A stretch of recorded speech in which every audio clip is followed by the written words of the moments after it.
More now on our top story about the US Congress, we think edging closer towards a deal to stave off a debt default. We can go to Capitol Hill now and speak to the Republican Congressman Robert Pittenger. Thank you so much, Congressman, for joining us. Good to be with you. We've been asking, you might be able to help us with this. Do you think there could be a deal with the House tonight? Well, it sure appears that a bill is coming over from the Senate.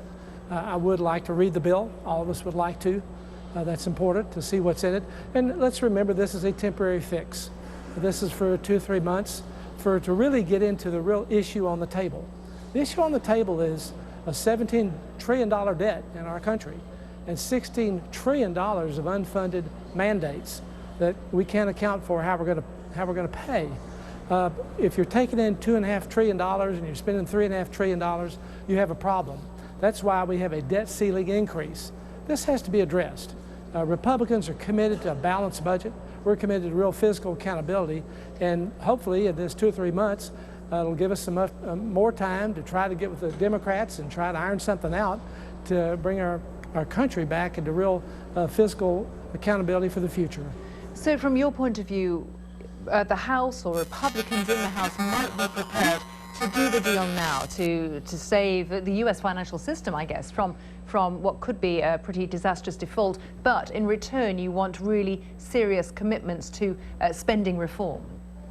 Sure, Speaker Boehner has made it very clear through this entire process that if we had to raise the debt ceiling, we would.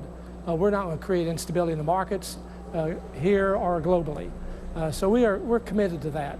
But the real issue is President Obama giving leadership where he hasn't in the past. He never addressed our $17 trillion debt or the spending trajectory that we're on in his inauguration of the State of the Union when he's met with House Republicans. Yet his own former budget writer, Peter Orszag, or Erskine Bowles, who was the budget writer for Mr. Clinton, or Paul Ryan, our budget writer, have all stated that if we don't address the current spending trajectory, we will collapse no different than Greece. So this has to be central. This has to get on the radar screen, and America needs to address this problem.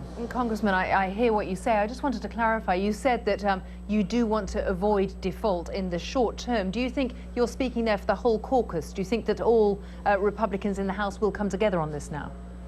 I can't speak for everyone, but I do believe it's important for us to at least have some time to hopefully iron these issues out.